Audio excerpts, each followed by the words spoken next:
Hi, welcome back to God Aware. I know it's been a while, but I feel in this time there's two words that God really wants us to focus on. And those words are peace and dominion. Now, in the story where Jesus calms the storm, we see that he was on the boat and he was asleep in the middle of the storm. There was wind around him, the waves around him, and yet he was at perfect peace, sleeping in the boat.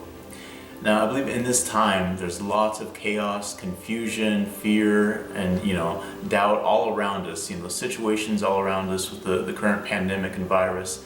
There's so much fear and turmoil. And yet, as Christians, God has called us to have this perfect peace in the midst of storms, in the midst of crisis. So we are to take the example of Jesus. And while everything around us may seem like it's out of control, we know that God has given us this perfect peace so that the world outside of us doesn't affect the world inside of us, and that we hold on to our perfect peace in this season. And the second word, dominion.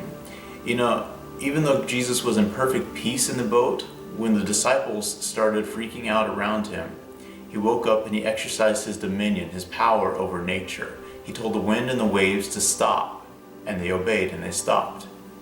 Now, in the beginning, when God gave the world to Adam, he handed over dominion to Adam, to the world, the keys to the world, basically, saying, I've given you power and dominion over the fish, over the plants, over the whole world.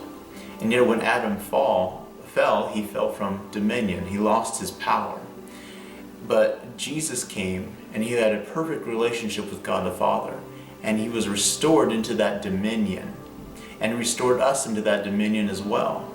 So he gave us the example that when something in the world seems out of control, we have the authority that God has given us to speak to the world, to speak to nature, to speak to situations, and to demand that they line up with God's will.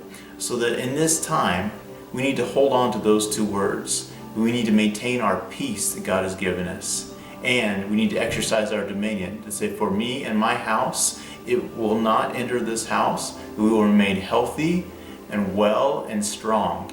And in this time, those are the two words that God is speaking. So in this season, in this moment in history, Christians around the world, we should be known at this point of history by these two words, that we have kept our peace, and that we are the ones that are coming out stronger on the other side, that we have maintained dominion over things that are trying to overtake us. So until next time, God bless, keep your peace, and take dominion over your family and what is yours. In Jesus' name.